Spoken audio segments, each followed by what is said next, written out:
planteaba lo siguiente, él decía, está bien si los muchachos no quieren estudiar, está bien si los muchachos no quieren trabajar, está bien, no hay ningún problema, no hay ninguna dificultad, no hay ninguna situación que uno los pueda obligar. Dice, él no quiere estudiar, que no estudie, él no quiere trabajar, que no trabaje. Pues esa es su decisión. Pero lo que sí no está bien es que pida que lo traten igual que una persona que sí estudia y que una persona que sí trabaja. Porque sí no se puede, no puede ser. Pues tú puedes no trabajar, no puedes no estudiar, puedes hacer de tu vida un desastre. Eso es tu derecho, es tu facultad, es tu opción, tu decisión, tu determinación o tu elección. Pero no puedes exigir que una persona que toma buenas decisiones, que trabaja, que estudia, que procura a tomar o decidir cosas correctas, que lo trate igual la vida. Eso va a ser imposible. Es de una necedad extrema. Lamentaciones 1:5, ahí vamos a meditar esta noche. Cuando todos estén allá, bueno, la voy a poner antes de la bienvenida. Ahí está, para que todos la leamos. Y los que no, pues los que traen su Biblia, pues lean en su Biblia. Los que traen su teléfono ahí su Biblia, pues ahí también. Si no, aquí en la pantalla. Lo leemos todos juntos. 1, 2, 3. Dice, sus enemigos han sido hechos príncipes, sus aborrecedores fueron prosperados, porque Jehová la afligió por la multitud de sus rebeliones. Sus hijos fueron en cautividad delante del enemigo. Voy a leerlo, oramos y comenzamos. Dice, sus enemigos han sido hechos príncipes, sus aborrecedores fueron prosperados, porque Jehová la afligió por la multitud de sus rebeliones, sus hijos fueron en cautividad delante del enemigo. Vamos a orar. Señor, te damos muchísimas gracias en esta noche por tu palabra. Queremos que tú nos guíes, que tú nos dirijas, que tú nos orientes a través de tu palabra. Te damos gracias, Señor, te damos gracias porque tú eres bueno en gran manera y queremos pedirte tu dirección, tu guianza al estudiar tu palabra. En el nombre de Cristo Jesús, amén y amén. Bien, llegamos a la quinta letra del alfabeto hebreo. La primera letra dijimos que era Aleph, la segunda era Bet, la tercera Gimel, la cuarta Dalet y la quinta es G-H-E. En el hebreo la H suena como J, como en el inglés. Entonces usted puede ponerle, o puede pronunciarla como E, pero los judíos la pronuncian como G. Esa es la quinta letra. Y en la quinta letra, Jeremías escribe o nos presenta una idea muy interesante respecto a lo que sucede cuando una persona, cuando un pueblo, una nación cae en ruina espiritual. Todos son bienvenidos, como siempre lo decimos o como siempre lo sentimos. Bienvenidos todos los que están acá y los que nos siguen a través de la transmisión en Facebook o la transmisión en YouTube. Ya vamos mejorando, ¿verdad? Después vamos a decir en Twitter, luego en todas las plataformas que haya para enseñar. O también creo que hay una no me acuerdo cómo se llama esa, pero bueno, estamos transmitiendo. Nuestra serie se llama El libro de Lamentaciones, un testimonio de la ruina espiritual. Jeremías escribe este libro para recordarnos que un pueblo, una persona, puede caer en ruina espiritual. Esta es nuestra serie y este es nuestro sexto estudio, porque comenzamos con una introducción, luego vimos el primer versículo, Aleph, Bet, Gimel, Dalet, y llegamos a G, o H-E-E. Ahí está nuestra imagen que hemos usado a lo largo de estos estudios. Es la caída de Jerusalén. Fue una situación dramática, estremecedora, inimaginable, inenarrable y inaceptable para muchos, pero sucedió. Como hay cosas que la mente de nosotros, mis queridos hermanos, puede imaginar muchas cosas. De hecho, nuestra mente es capaz de que nuestro cuerpo esté aquí y nuestro pensamiento ande muy lejos de este lugar, ¿no? Andemos, no sé, si se apagó el boiler que usamos en la mañana, si los frijoles se les bajó la flama, lo que ustedes gusten. Ya leímos el texto, Lamentaciones 1:5, sus enemigos han sido hechos príncipes, sus aborrecedores fueron prosperados, porque Jehová la afligió por la multitud de sus rebeliones. Sus hijos fueron en cautividad delante del enemigo. Si ustedes observan, en este texto aparecen los que causaron el daño a Israel, o los que le causaron el daño a los hebreos. ¿Quiénes fueron? Dice el versículo 5, sus enemigos, ¿no? ¿Qué pasó con sus enemigos? Sus enemigos han sido hechos príncipes. Y luego dice, sus aborrecedores fueron prosperados. Y luego, en el último párrafo, perdón, las últimas dos líneas, dice, sus hijos fueron en cautividad delante del enemigo. Es decir, aquí, ¿cuál es la idea predominante del versículo? ¿Cuál es la palabra que nos acompaña o que nos reitera Jeremías? Nos va a hablar de quiénes, de los enemigos del pueblo de Israel. Y aquí vamos a llegar a un tema bien interesante para todos nosotros. Bien, ahí está nuestro texto. El título de esta noche es, bueno, la serie se llama Una ruina que acarrea, no sé qué dice aquí, disculpen, es el de abajo. Una ruina que acarrea amargura, puse acá, pero en realidad no sé qué pasó. Pero el texto es, el nombre es de segundo, porque los enemigos se empoderan. Así se llama nuestro estudio de esta noche. Porque los enemigos se empoderan.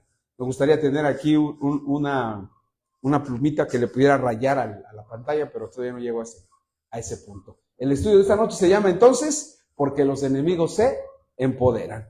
Punto A, los enemigos alcanzan el poder. Punto 2 o punto B, los enemigos prosperan. Y punto C, los enemigos encarcelan. Y vamos a ver por dónde nos va a llevar Jeremías en esta noche.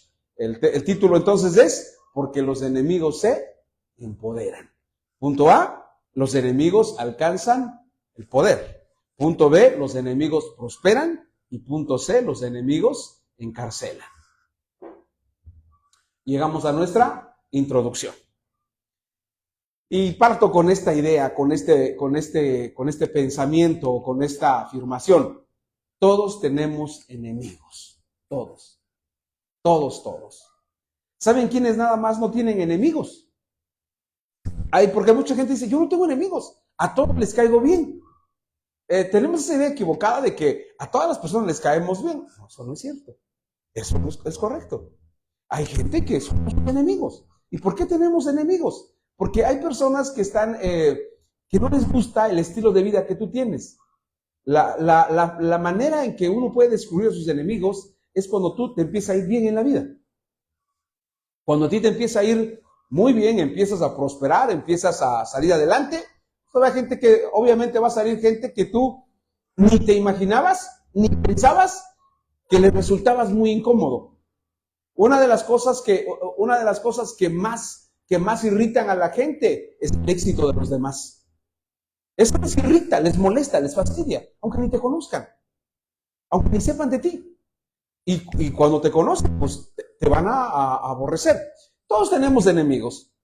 Hay personas dispuestas a hacernos daño.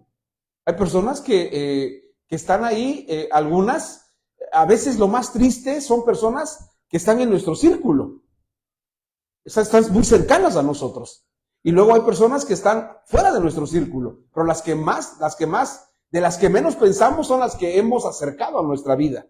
Algunas se detienen porque no cuentan con los recursos suficientes.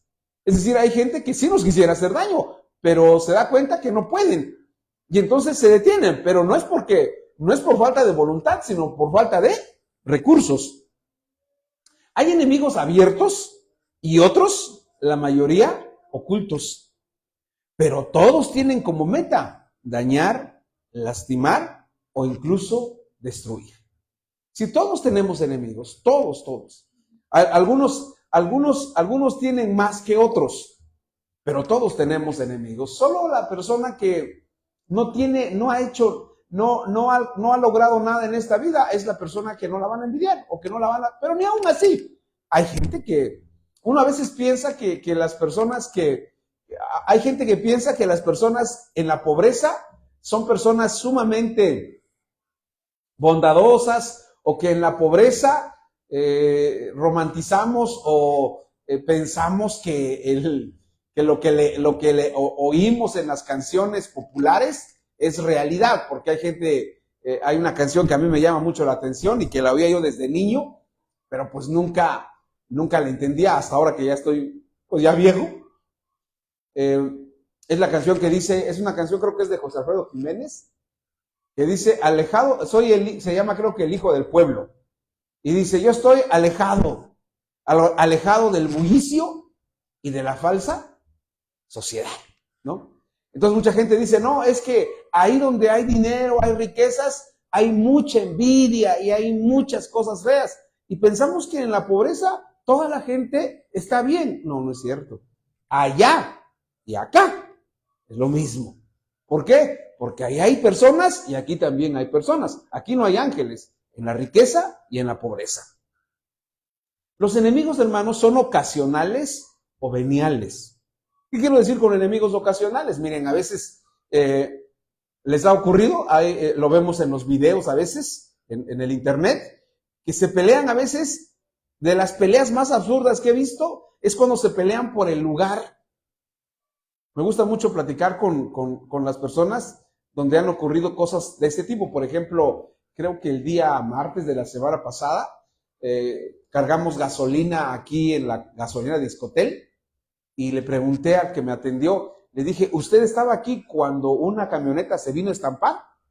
Me dijo, sí, yo estaba acá, pero la camioneta se estampó en esa bomba de allá adelante. Y le digo, ¿y usted qué hizo? Me dijo, no, pues yo salí corriendo, porque podía haber explotado. Y le pregunté, ¿detuvieron al conductor? No, me dijo, ni lo detuvieron, la empresa tuvo que pagar todo lo que repararon de la bomba. Esa fue una.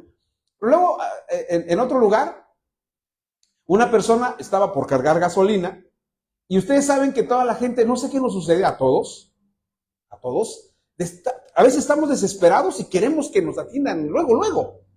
Y entonces se desocupa una y pues hay una fila. Y hay en algunas gasolineras donde el que está despachando dice, hey señor, no se meta, usted está ahí, va a pasar este. Y hay gente que se mete y no le despachan. Entonces, en una de estas gasolineras se metió una persona y luego iba ya la persona que le tocaba. Y entonces se empezaron a decir de palabras. Y al que no le tocaba, sacó un bat. ¿Usted piensa que no tiene enemigos? Claro que tiene enemigos. Si hay enemigos por un lugar, imagínese cuando se pelea más que un lugar.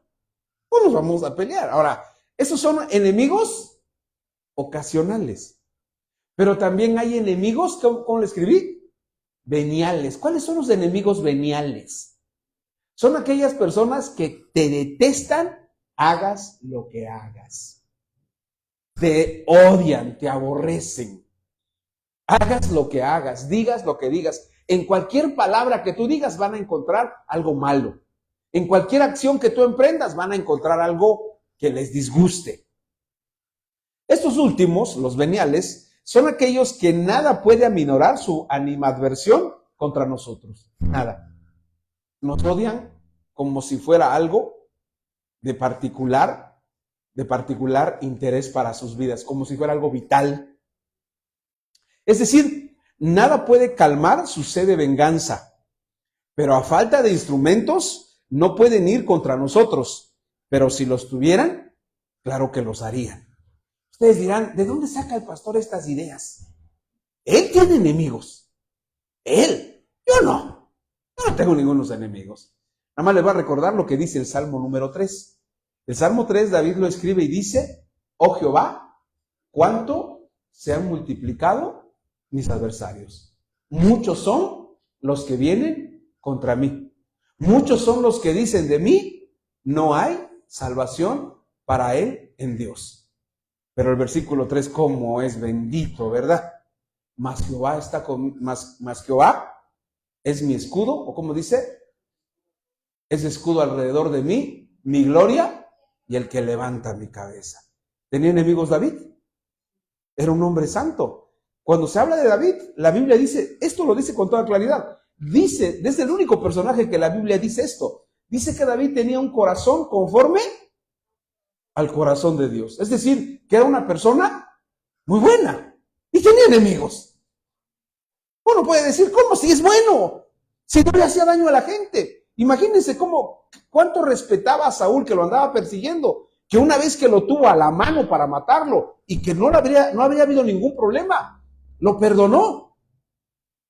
Dice la Biblia que se durmieron todos y él llegó hasta donde estaba, le quitó su lanza y le quitó lo que tenía ahí alrededor, y cuando ya se fue lejos le dijo, Saúl, rey Saúl, vea que Dios me ha entregado su vida en mis manos, y no le ha hecho daño. Y Saúl se despierta y dice, ah, caray, y su escolta y todos los que tenía ahí cuidándolo no sirvieron para nada. Pero David no le hizo daño. Ahora, ese hombre era muy bueno, pero tenía enemigos. Voy a recurrir a una frase de un paisano mío que dice, cuanti más nosotros, cuanti más usted y yo, que no tenemos a veces un corazón conforme al corazón de Dios. Ahora, los adversarios son así, irracionales, porque aunque no se les haya hecho nada, a veces se sienten agraviados por el solo hecho de vernos contentos y felices, o porque tenemos bienes que a ellos les parecen privilegios, o regalos que no merecemos y quieren a toda costa que los perdamos. Es decir, los enemigos son seres que se levantan contra nosotros porque no les gusta, porque no les agrada el estilo de vida que nosotros llevamos o las cosas con las cuales Dios nos bendice. A mayor bendición divina, más número de enemigos.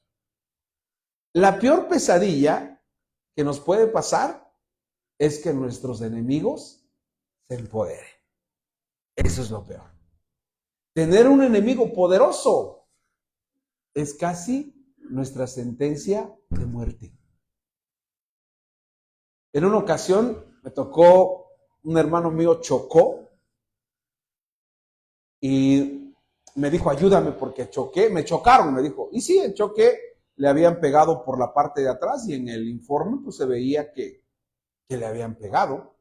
Y ya fuimos, entonces yo le dije, mira, le digo, manito, le digo, mejor paga tu golpe y deja las cosas como están.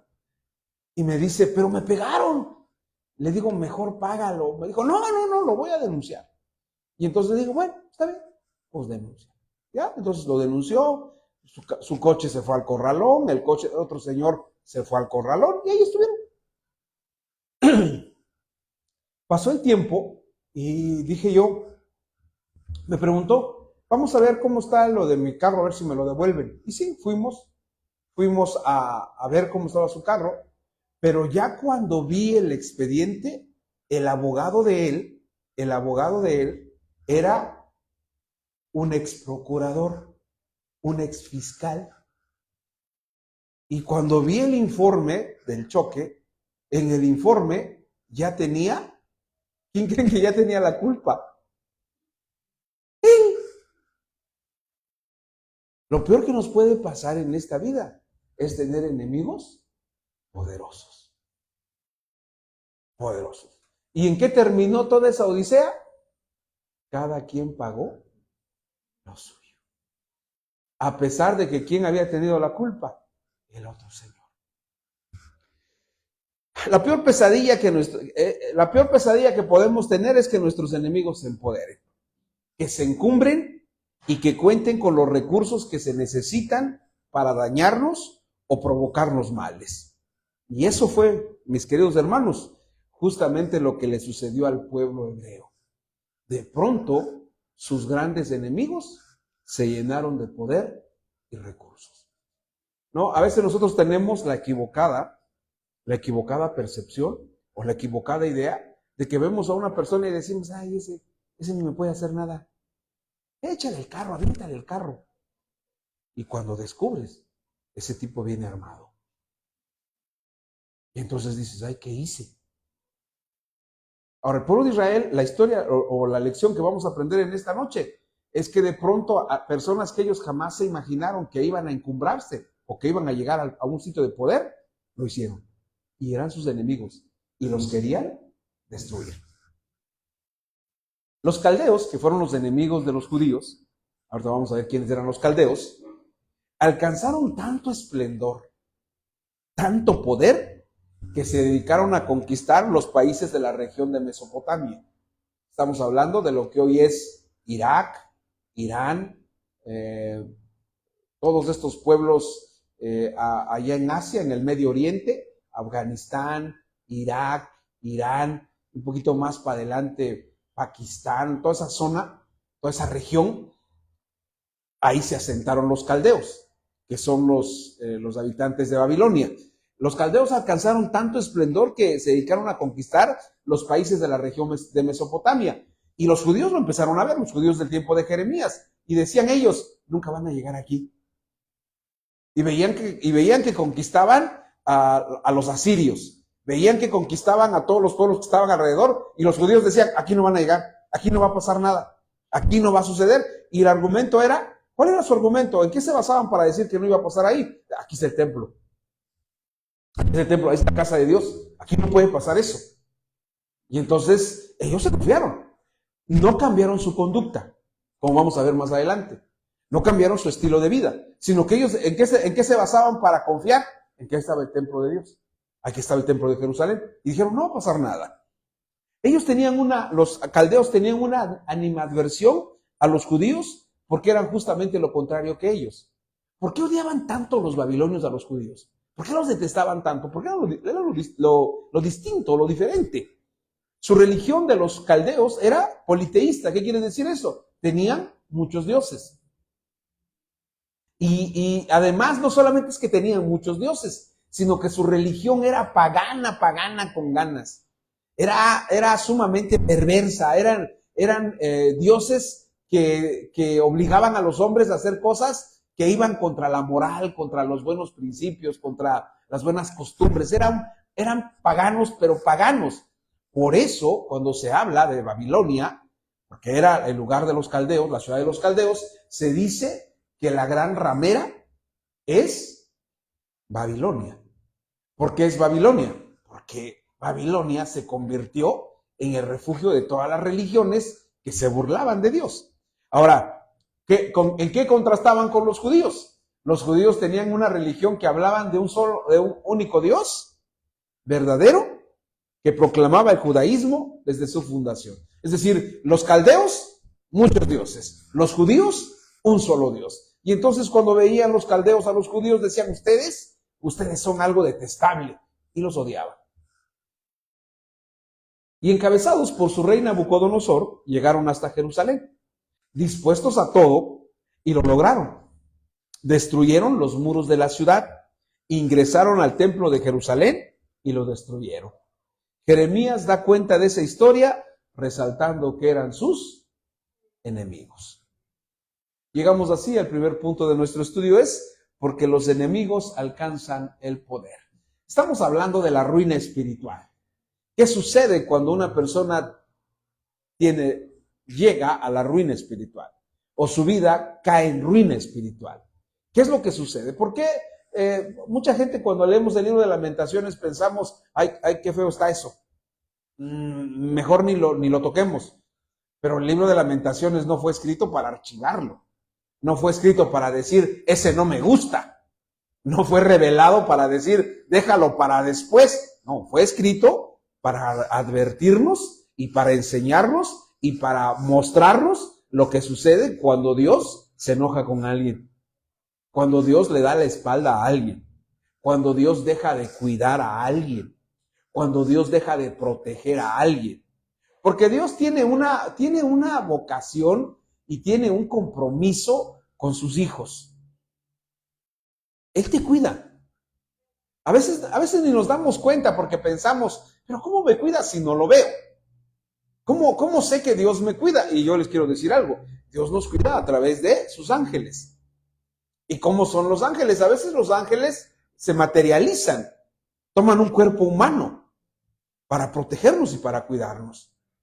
Hay ocasiones en que, porque si aparecieran en su esencia, pues en realidad no nos ayudarían mucho porque lo que provocarían es asustarnos, nos daría miedo. Por ejemplo, si yo les dijera, hermanos, aquí en las escaleras está sentado un ángel, ahí está sentado.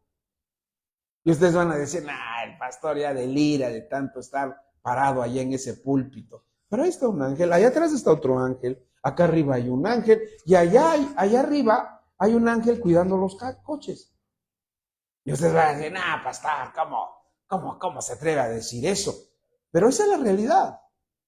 Les voy a explicar por qué aseguro eso.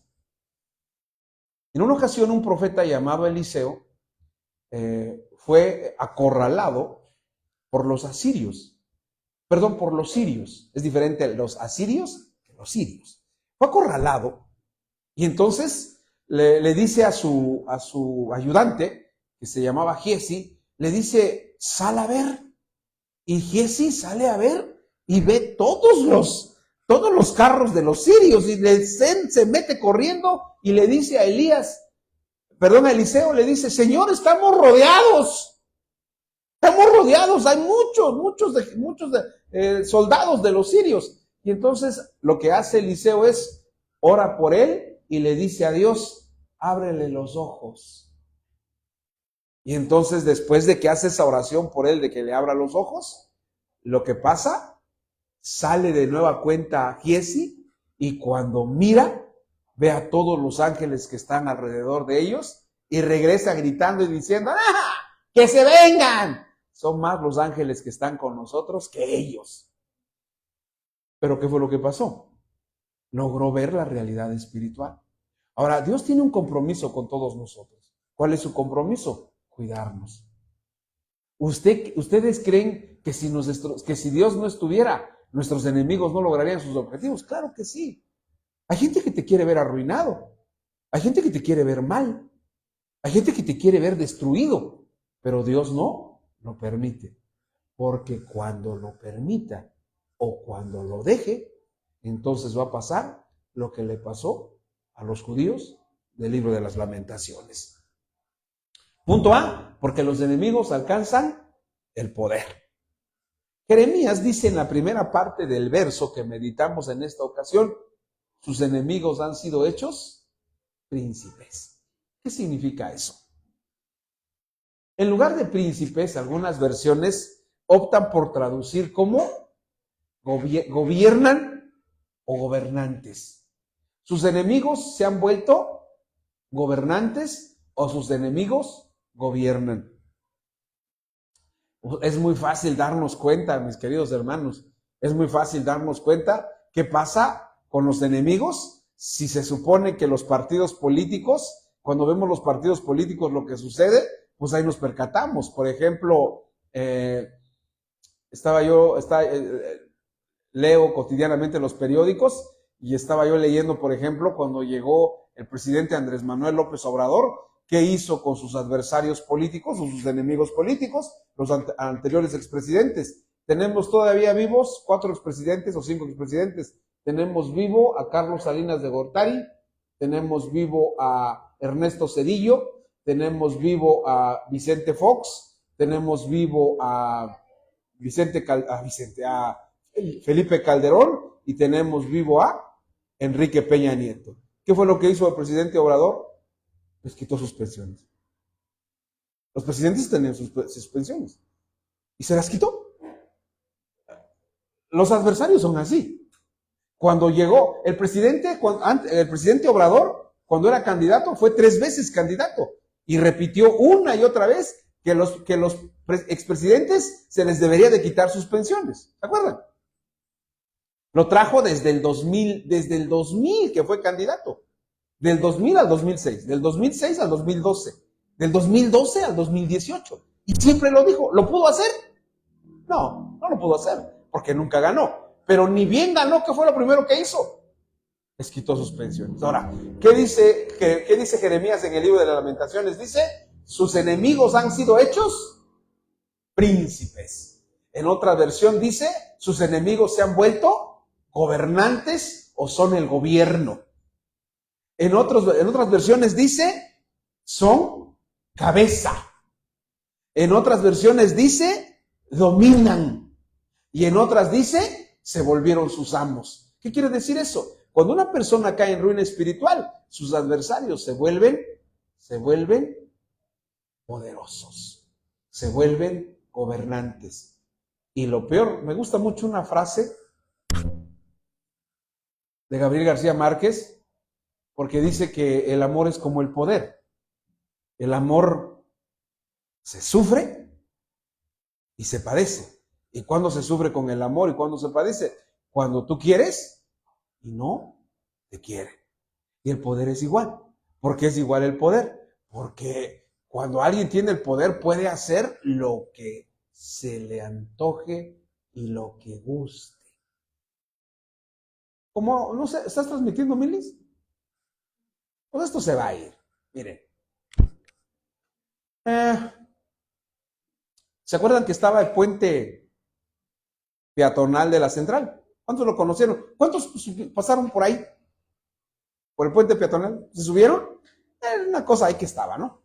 Ah, pues bien, lo quitaron. Y lo quitaron porque ahí en una de las bajadas vive la familia del actual gobernante. ¿Tienen poder para eso? Claro, tienen poder. Lo peor que le puede pasar a alguien es que tus enemigos alcancen el poder, porque van a hacer lo que les plazca. Ahora, imagínense la grandeza de Dios que no deja que tus enemigos se empoderen. Pero cuando haces cosas, cuando te obstinas, cuando te rebelas contra Dios, dice, quiere que sus enemigos se empoderen, déjalo. Y entonces te hacen ver tu suerte.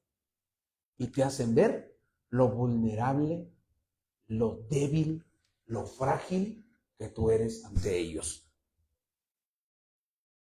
La idea prevaleciente con esas traducciones es que los babilonios se hicieron de un poder frente al cual no había nación o pueblo que los resistiera.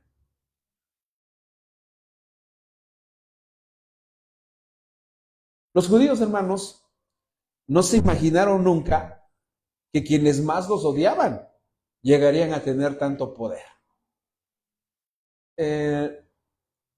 Una de las cosas que nos enseña la Biblia es a ser temerosos de Dios, a ser respetuosos de Dios. Y hay porque uno nunca sabe, sé respetuoso, sé amable con todas las personas, porque nunca sabes de quién vas a necesitar. Siempre sé respetuoso. Saluda, no te cuesta nada decir buenos días, buenas noches, buenas tardes, gracias, con permiso. Sonríele a las personas, trata de ser amable. ¿Por qué? Porque nunca sabes cuándo vas a necesitarlo. Les cuento esta historia que me gustó mucho cuando la leí en uno de los libros que hablan sobre los valores y principios de la vida cristiana o de la vida en general, de ser amables. Este era un muchacho que trabajaba en una empresa donde se congelaban carnes, o sea, se vendía la carne, pero se tenía que meter en un congelador a temperaturas muy bajas para que se conservara, porque se conservaba por mucho tiempo. Y entonces él siempre que llegaba a su trabajo, siempre llegaba y el policía que estaba siempre lo saludaba. Oficial, ¿cómo está? Buenos días, buenos días. Y cuando se iba del trabajo, cuando terminaba la jornada, le decía al policía, señor, buenas noches, nos vemos, ya me voy, ya acabó esto, vámonos, ya, se iba. Había otros trabajadores ahí que entraban como si ni existiera el pobre policía, como si ni existiera el pobre oficial, y pasaban como si nada, y se iban igual. Pero él siempre que llegaba decía, buenos días, oficial, ¿cómo está? Vámonos a trabajar. Buenas noches, oficial, me voy, ya se acabó. Un día, él ya la última parte del trabajo, cuando casi todos se iban, su jefe le dice, ¿sabes qué? Quedó una res afuera, métela. Pero casi ya se iban y entonces él dijo, híjole, pues bueno, la voy a meter. Entonces agarró la res como pudo y la metió al congelador, pero no se dio cuenta que ya habían quitado la llave. Y entonces se cerró la puerta a 10 grados bajo cero. Y él en playerita. Bueno, estamos playerita, ¿no? Él en una playera. ¿Qué estaba? Empezaron a pasar los minutos, empezaron a pasar las horas y se iba a morir. Y entonces, como a las 2 horas que estaba ahí, 2, 3 horas, de repente oyó que sonaba a la puerta. Y dijo, ¿quién es? Dijo, un ángel. Y entonces vio que era el oficial. Y el oficial lo vio y le dijo, ¿qué haces aquí? Y le dijo, no tengo las llaves. El oficial, como era el encargado de la seguridad, fue, buscó las llaves, abrió, lo sacó en calidad casi de ya congelado, con hipotermia, lo sacó, lo metió en un lugar donde había calefacción y ahí más o menos le dio los primeros auxilios. El muchacho le preguntó, ¿cómo sabía usted que yo estaba acá adentro si ya se habían ido todos? Fíjense lo que le contestó. Le contestó y le dijo, es que todos ni me saludan cuando entran ni cuando se van, pero tú me saludas siempre y me saludaste para entrar y cuando no saliste, yo no te vi salir porque no me saludaste. Y entonces dije, él no ha salido, porque si yo hubiera salido, ya me hubiera saludado. Y entonces entré y por eso es que, como tú siempre me saludas, me di cuenta que no estabas. Cuando Dios, hermanos, nos va a acompañar, nos va a ayudar, va a usar a diferentes personas. Pero cuando va a castigarnos, va a convertir a nuestros enemigos en hombres y mujeres con poder. Y con ese poder los babilonios alcanzaron tanta autoridad, tanto gobierno, que pronto subyugaron a los hebreos, que de ser independientes, pronto tuvieron que dejar su país y debieron exiliarse en Babilonia. Los enemigos que se empoderan van a dañarnos de tal forma que harán lo que quieran con nosotros. ¿Saben qué? Me gusta mucho leer sobre las dictaduras. En América Latina hemos sufrido muchas dictaduras. El único país que no tuvo dictadura fue México, ¿no? Tan no tuvo dictadura que un escritor llamado Mario Vargas Llosa decía que el PRI era la dictadura perfecta. Pero en Argentina, en Brasil, en Chile, en Uruguay, en Guatemala, en Nicaragua, hubo dictadores. Y los dictadores es lo peor que puede pasarle a un pueblo, porque hacen lo que quieren. Por ejemplo, hablemos de Chile. En Chile hubo un hombre llamado Augusto Pinochet, que desapareció, mis queridos hermanos, desapareció a 4,000 o más de 4,000, 5,000 personas. Desapareció. No se le podía reclamar, no se le podía decir nada. No desapareció. Y solo porque eran gente que había seguido al presidente Salvador Allende, al que habían matado, que mataron en 1971, no, 1973. Lo mataron. Y después todos sus seguidores los mataron también. Uno de los dictadores que a mí más me impactan o más me ponen a pensar es el dictador de Videla de Argentina, que igual desaparecía gente como cualquier cosa. Ahora, ¿qué pasó con los judíos cuando cayeron en desgracia espiritual? Los príncipes, los enemigos, se volvieron gobernantes. En otras palabras, sus enemigos se llenaron de poder. Y un enemigo con poder es una verdadera pesadilla. No te va a dejar en paz. Nos ha sucedido. Y con cualquier clase de poder. Tienes un trabajo, está tranquilo tu trabajo, pero llega a la dirección una persona que no le caes bien. No le caes bien por alguna razón. ¿Qué te hace? Te hace la vida de, como decimos en Oaxaca, cuadritos. Hasta que no logra. Ahora imagínense con más poder. Punto B, los enemigos prosperan. El profeta Jeremías escribe sobre los acontecimientos de Lamentaciones 6 siglos antes de Cristo y dice, sus aborrecedores fueron prosperados. Híjole, este sí está todavía más tremendo. Dice, sus aborrecedores fueron prosperados. Nuestros enemigos nos odian. Hay odios demenciales, hay odios locos, hay odios enfermizos. Porque uno se pregunta, ¿por qué? ¿Por qué tanto odio? ¿Por qué tanto aborrecimiento? O en otras palabras, y comienza de una manera muy sencilla, porque comienza con el clásico, me cae mal. Me cae mal. ¿Por qué te cae mal? ¿Quién sabe? Pero me cae mal. Y de ese me cae mal, llegamos al aborrecimiento.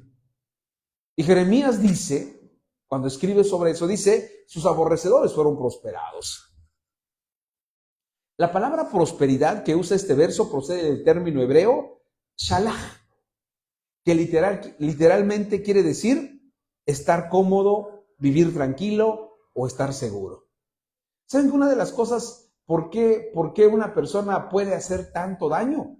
Porque se sabe impune, porque sabe que no le pueden hacer nada. Por eso hay mucha gente que con poder hace lo que quiere con los demás, porque sabe que no le van a hacer nada, que no le va a pasar nada, que no le van a reclamar nada y sobre todo que no va a pagar nada. Ahora, vean lo que dice el libro de Lamentaciones. Dice, sus aborrecedores fueron prosperados. ¿Qué quiere decir eso? Que sus aborrecedores o los que los odiaban quedaron en una posición tan cómoda que no importaba lo que hicieran con los demás, a ellos no les iba a pasar nada. Y tú sabes lo que significa hacer algo y estar seguro que no te va a pasar nada. Eso se conoce como impunidad o se conoce como una condición en la que no te importa lo que hagas porque sabes que no te van a llamar a cuentas. No vas a rendir ninguna cuenta de lo que estés haciendo. Y los enemigos de los judíos o sus aborrecedores, llegaron a una posición muy cómoda donde podían dañar a los demás.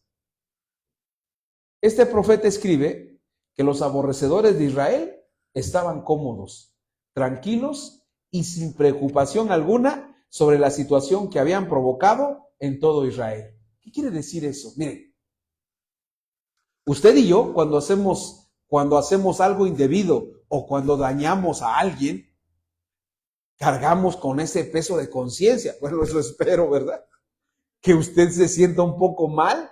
Hay gente que va manejando en su carro y de repente se le atraviesa un perrito y le da y va ahí diciendo, ay, le di a un perrito, cómo se me atravesó, y hasta hablamos con el perrito o con la ánima del perrito, ¿no?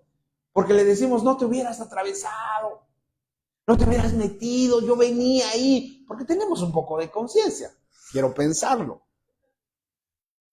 Pero hay gente, hermanos, hay gente que atropella a un ser humano y se va.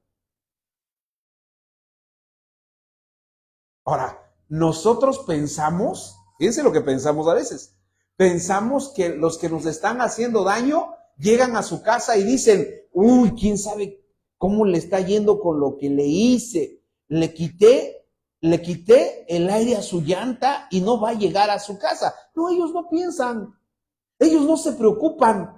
Ellos no dicen, ay, ¿quién sabe qué le va a pasar? ¿Quién sabe qué le va a suceder? Olvídate de eso. Ellos no tienen conciencia de eso. Por eso dice Jeremías, dice en Lamentaciones, que sus aborrecedores fueron prosperados. Es decir, llegaron a un punto en el que a ellos no les interesa cómo están pasando la vida los demás. Generalmente la gente que es próspera o que tiene condiciones económicas estables o que tiene una seguridad económica, no le importa a la gente. Una de las frases que más se recuerdan en la historia universal es la frase que dijo María Antonieta, cuando la esposa de Luis XV, cuando empezaba la Revolución Francesa. Ella dijo, cuando le dijeron, hay muchos pobres.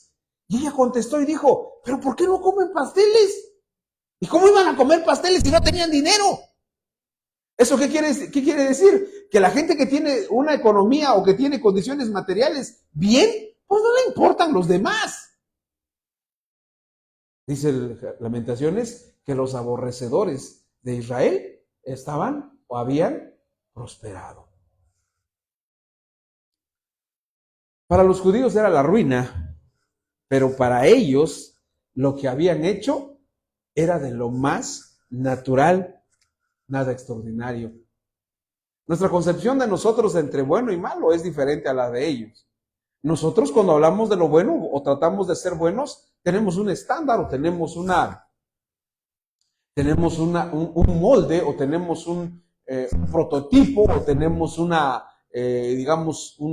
proyección y decimos yo quiero ser bueno, pero los aborrecedores de Israel no pensaban así, no pensaban así.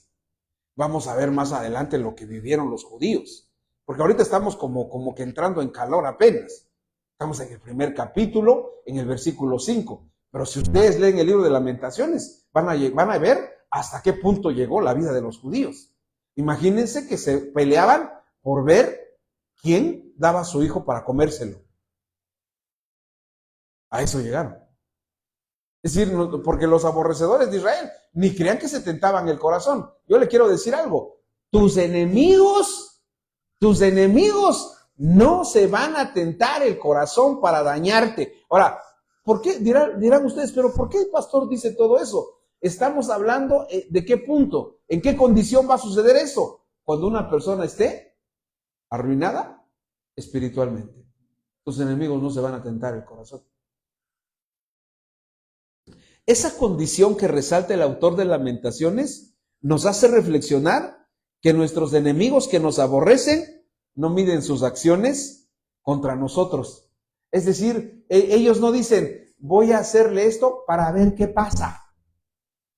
No es como tú que dices, voy a hacer esto para ver si reacciona. No. Ellos no piensan, ellos no dicen, voy a hacer esto para ver qué le sucede. No, ellos van a hacer eso o lo que van a hacer para dañarte.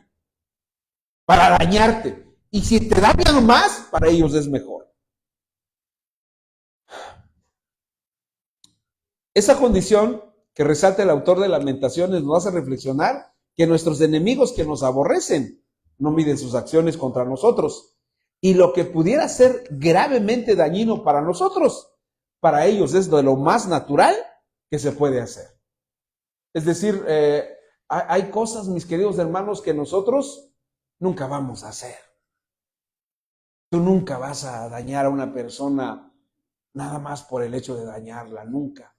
Y si lo haces, pues en realidad, piénsalo mucho, porque en realidad tu cristianismo no es muy profundo, no es muy arraigado. Porque uno lo piensa mucho, uno dice, no, eso no lo voy a hacer. No lo voy a hacer. Piensa un poco en mi mamacita, imagínense, cuando ya tenía el cáncer avanzado, alguien llegó y le dijo, ¿sabes qué? ¿Sabe qué, doña Celia? ¿Sabe qué? Cómase un caldo de víbora para que sane. Es buena el caldo de víbora. Y entonces mi mamá dijo, ya se fue la persona, nos hizo otras recomendaciones, nos dijo también que compráramos huevos de codorniz y le diéramos huevos de codorniz. Y entonces después dijo, y después denle caldo de víbora. Entonces mi mamá, cuando ya me quedé con ella, le dije, mamá, ¿qué hacemos? Me dijo, mira, lo de los huevos de codorniz, eso está más o menos todavía. Si puedes conseguirlos, consíguelos. ¿Y el caldo de víbora? No, me dijo, el caldo de víbora, no. Eso no lo vamos. No lo voy a comer, eso no está bien. La Biblia prohíbe comer esa clase de animales. Lo piensa uno.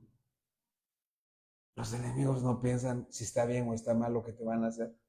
Y al contrario, ellos buscan lo más malo para hacerte. No dicen, ay, esto está más o menos, creo que con esto le va a pasar. No. Ellos dicen lo más malo.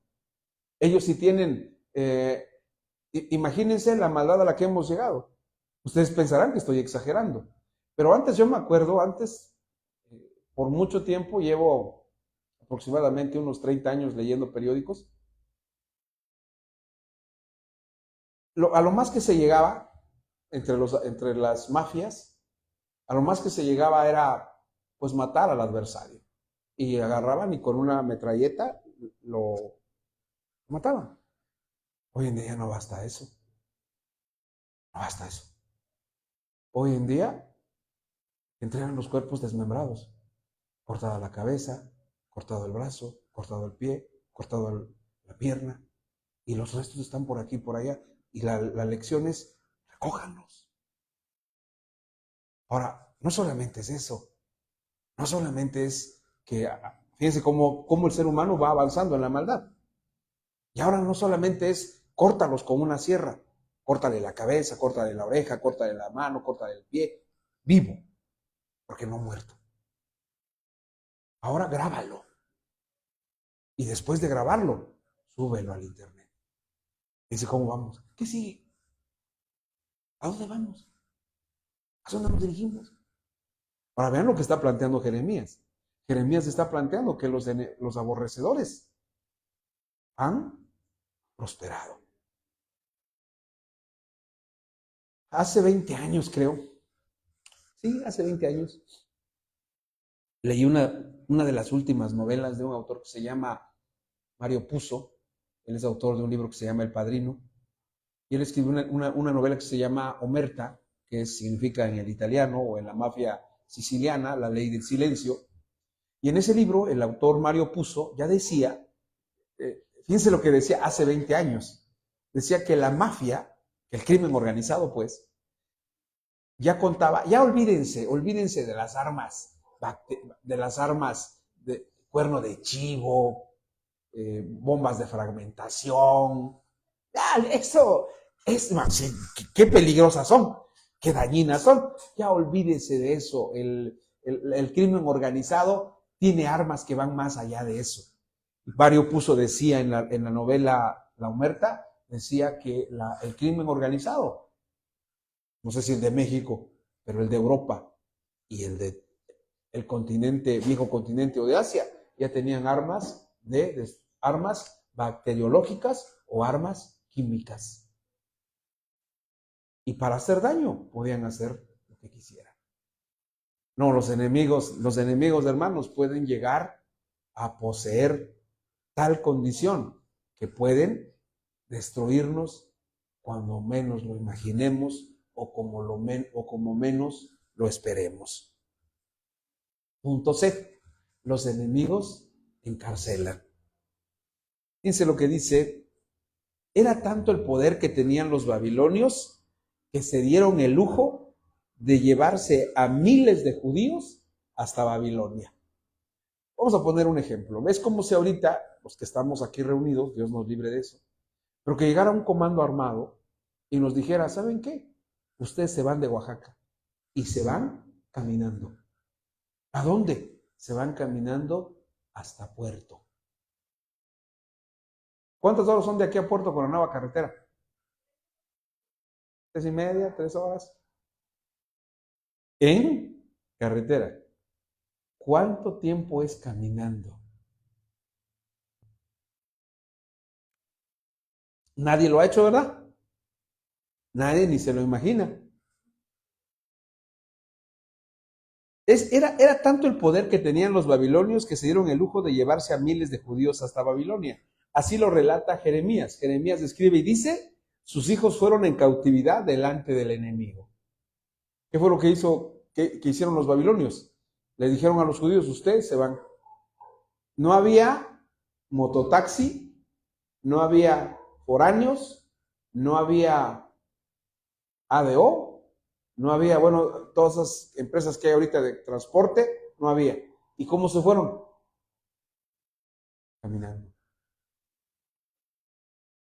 ¿Cuánto es lo más que has caminado esta semana? Ya has terminado bien cansado. ¿Te gusta de aquí al Paz Miguel, les dice la hermana? ¿Y cómo terminas?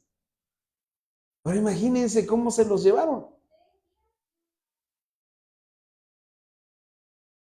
3 días y 1 hora. ¿Se imaginan? Ahora, pero eso es de corrido. O sea, son 72 horas, pero sin parar. Entonces multipliquémoslo por ¿cuánto? ¿Por 2 o por 3? Son aproximadamente 6 o 9 días para llegar a ese lugar. Ahora, así se los llevaron. Ahora, ¿por qué Jeremías plantea esto? ¿Por qué nos hace oír esto? Porque Él quiere que nosotros entendamos y comprendamos la naturaleza de alejarnos de Dios. No solamente de alejarnos de Dios, sino de rebelarnos contra Él.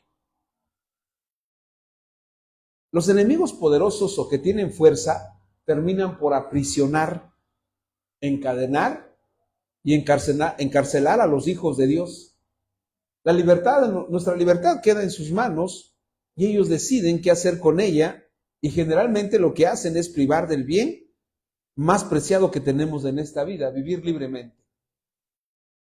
Estaba yo leyendo un artículo sobre, ¿saben cuál es la libertad más maravillosa que podemos tener? El hecho de decidir a qué horas te tienes que parar, a qué horas te tienes que levantar. Ese es el primer acto de libertad. ¿O a qué horas te tienes que ir a dormir? Nosotros a veces decimos, ay, tengo mucho sueño, pastor, pero pues te quedas viendo el Face, ahí estás con el Face. Te quedas viendo el YouTube. Y bueno, no sé aquí cómo le entremos, pero como el pastor no le ha entrado, por eso no habla de él. Pero hay tiktokeros, pero de cepa, de grandes vuelos. ¿Cuántos videos habrá en TikTok? Millones. Ahora, ¿qué hicieron los babilonios con los judíos? Se los llevaron. Y ahí no hubo de que, déjame, ¿no? O yo no me quiero ir. No me gusta Babilonia. No, ese es el precio de vivir alejados de Dios. Jeremías nos da la razón. ¿Por qué pasó eso? ¿Por qué los enemigos se hicieron poderosos? ¿Por qué los enemigos nos maltrataron? ¿Por qué los enemigos llegaron a tener tanto poder? Fíjense lo que dice a la mitad nuestro versículo. Porque Jehová la afligió. ¿Por qué? ¿Los escucho? 1, 2, 3. Porque Jehová la afligió por la multitud de sus rebeliones. Qué interesante. ¿Por qué la afligió? Por la multitud de sus rebeliones. Dios perdona nuestras rebeliones. Claro que las perdona. Pero ya no puede hacer nada cuando es una multitud de rebeliones. Ya no puede hacer nada. Cuando leemos del Salmo 51, dice, ten piedad de mí, oh Dios, conforme a la multitud de tus piedades, borra mis rebeliones. Ahora, pero aquí Jeremías dice que lo que le pasó a Israel, lo que le pasó a Jerusalén, o lo que le pasó a los judíos fue a causa de ¿qué? De la multitud de sus rebeliones. ¿Qué es una rebelión? ¿Qué es rebelarse? Porque la Biblia maneja diferentes conceptos de nuestra resistencia a Dios o de nuestra oposición a Dios. Maneja el pecado, maneja la iniquidad, maneja la prevaricación, maneja la perversidad y maneja este término que es la rebelión. ¿Qué es la rebelión? ¿Qué significa rebelarnos ante Dios o rebelarnos con Dios? Por ejemplo, les voy a poner un ejemplo así para entenderlo. Estás trapeando, estás ahí, ya le echaste pinol, estás en la segunda pasada ya para terminar y le dices a tu hijo o a tu esposo o al que está por ahí, le dices, no vayas a pasar porque estoy trapeando. ¿Saben qué es la rebelión? La rebelión es salir a la calle, ponerte lodo y decir, voy a pasar porque voy a pasar. Y me estás diciendo que no pase, pero voy a pasar y voy a manchar. Porque cuando nos dicen, están trapeando y nos dicen no pases y tienes que pasar, porque ya sea que por ahí está el comedor, por ahí está el baño, todavía le haces de puntitas, ¿no? Dices, ay, no, voy a mancharte un poquito. Esa no es rebelión. Rebelión es salir, mancharte los zapatos y decir, voy a pasar y voy a hacer ensuciarte. Eso es rebelión. Es decir, es decirle a Dios, tú dices que no hay que mentir, voy a mentir. Tú dices que no hay que robar, pues voy a robar. Y voy a robar bien. Tú dices que no hay que adulterar, pues voy a adulterar. A veces yo digo, ¿hasta qué punto hemos llegado los seres humanos? Que hay una canción que yo escuchaba, ustedes ya no, porque ustedes son de este siglo, ustedes son más de, ¿cómo dicen? De corridos tumbados, ¿no? Yo soy de tropicales de hace siglos. Había una canción que yo la escuchaba de joven, yo no la entendía porque no estaba casado, pero ya ahora de viejo, ya de casado y con hijos o con hijas, hay una canción que dice, Padre, perdóneme porque he pecado contra el 9º mandamiento o contra el 8º mandamiento, que no sé. Uno dice que pues es llegar ante Dios y decirle, sí, estoy adulterando, ¿y qué? Esa es rebelión. Y eso, la multitud de las rebeliones, Dios la castiga. ¿Cómo la castiga? Empoderando a tus enemigos, haciéndolos poderosos. ¿Cómo la castiga? También la castiga llevándonos cautivos. Y también la castiga cuando tus enemigos prosperan. Y entonces, ¿qué van a hacer tus enemigos contigo? Lo que quieran. Ahora, mucha gente puede decir, sí, yo conozco una persona que está pasándole eso. Sí, pero esa persona tal vez no conoce a Dios. Aquí saben qué es lo más doloroso. Lo más doloroso es que Dios te ha dejado de cuidar, te ha dejado de proteger.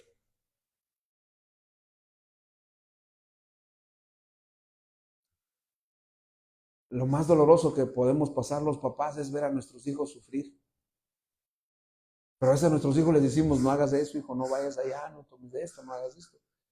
Y uno les dice, pero a veces los hijos hacen lo que quieren. Estamos en la letra G. G. Y Jeremías dice que los enemigos, cuando venimos a la ruina espiritual, los enemigos se empoderan. Vamos a orar. Señor, te damos muchas gracias en esta noche por tu palabra, que nos advierte, Señor, lo que sucederá cuando nuestra vida caiga en ruina espiritual. Señor, perdónanos y no permitas, Señor, que nuestro corazón se llene de rebelión, de rebeldía. Tómanos en tus manos, Señor.